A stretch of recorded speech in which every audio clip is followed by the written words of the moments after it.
L'auto-sabotage émotionnel. Il y a des gens dans la vie, lorsque tout ne va pas ou lorsqu'ils font face à des difficultés majeures dans leur vie, ils se sabotent par des paroles négatives et ils nourrissent des pensées négatives tout au long de la journée ou même pendant de longues années, pendant de longs mois ou pendant de longues semaines contre eux-mêmes, ce qui les bloque, ce qui les limite, ce qui fait qu'ils n'arrivent pas à débloquer leur plein potentiel. Bienvenue sur cette vidéo. Moi, je m'appelle Rasmane Ouedraogo. J'ai créé cette chaîne dans le but de partager les connaissances que j'ai emmagasinées durant ces dernières années, des idées de développement personnel, de la gestion sur les émotions, sur la résilience, l'entrepreneuriat et tout ce qui peut t'aider à améliorer concrètement ta vie. Abonne-toi si ce n'est pas encore fait et on avance dans cette vidéo. En fait, je disais en début de vidéo que il y a des gens qui se sabotent.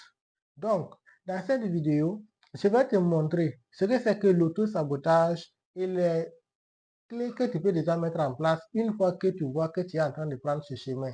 Car c'est un chemin destructeur qui peut détruire tous les sacrifices que tu as consentis pendant des années, pendant des mois ou pendant même des efforts intenses que tu as déployés dans ton activité. L'auto-sabotage émotionnel n'est rien d'autre que le fait de se blâmer, le fait de se voir comme un échec lorsque quelque chose cloche dans ce que tu fais, de se voir comme un diable lorsque tu n'arrives pas à obtenir les résultats que tu souhaites. En fait, une fois que tu es dans cette dynamique, tu te limites et tu te bloques. Et je peux te dire, c'est la pire manière de pouvoir faire face aux difficultés que tu rencontres dans la vie. L'auto-sabotage émotionnel a été une source qui a détruit la vie de milliers de personnes qui avaient des ambitions. Tu peux commencer une activité ou mettre quelque chose en place, mais tu vois qu'il y a des difficultés, ou bien tu peux faire face à un échec, ou bien tu peux faire face à des obstacles répétitifs, qui fait que les efforts que tu déploies au quotidien ne sont pas compensés, ne sont pas récompensés. Voici deux stratégies que tu peux déjà mettre en place pour lutter contre l'auto-sabotage émotionnel et changer ta perception de toi-même afin de te réarmer avec plus de force, plus de courage pour avancer de façon sereine dans les activités dans lesquelles tu t'es engagé. Première stratégie, c'est de pratiquer l'autocompassion envers toi-même. Tu sais, dans des moments de défi, dans des moments de difficulté, dans des moments de combat, il n'est pas nécessaire de te critiquer, de te dévaloriser, d'entretenir des pensées, des actions négatives sur toi-même. L'important ici, c'est de dire quoi?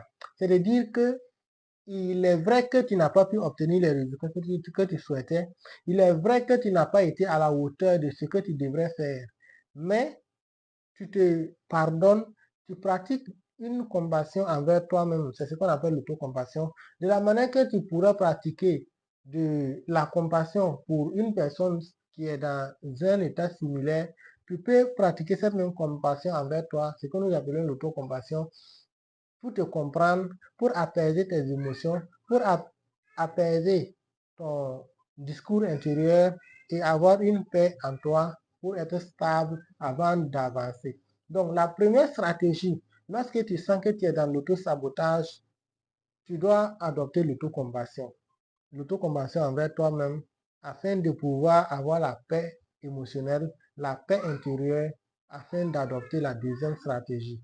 La deuxième stratégie, c'est de changer de tactique ou de stratégie. En fait, je ne te dis pas d'abandonner, puisque lorsque tu es dans une action, lorsque tu es dans des moments où tu veux lancer une activité, ou bien tu es dans un processus de développement d'une activité que tu as déjà mis en place, et que les obstacles, les contraintes te bloquent de gauche à droite et que cela limite ta percée, il va falloir que tu puisses changer de stratégie. Peut-être qu'en matière de communication, tu n'es pas efficace. Peut-être qu'en matière d'organisation, tu n'as pas été à la hauteur. Peut-être qu'en matière en tout cas, un domaine clé où tu devrais adopter une mentalité, où tu devrais amener plus de précision, plus de stratégie. Donc, l'idée ici, c'est d'être flexible, changer de stratégie, changer d'approche. Si ici ça bloque, tu commences par là. Si ici ça bloque, tu commences par là. Et tu essaies de vérifier dans tous les paramètres pour voir quelle est la source réelle du problème et qu'est-ce qui bloque autant ta progression. Donc, Voici qu'est-ce que c'est que l'auto-sabotage et les deux clés majeures déjà que tu peux mettre en place dès aujourd'hui pour changer cette mentalité et adopter une mentalité de croissance, une mentalité qui va te donner la capacité de vaincre les difficultés. Donc, première stratégie, c'est de pratiquer l'autocompassion envers toi-même.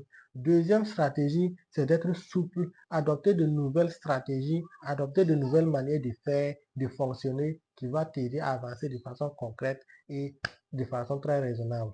Merci. Abonne-toi, car abonne-toi, car sur cette chaîne, je partage des vidéos de ce genre pour pouvoir t'aider à avancer de façon concrète.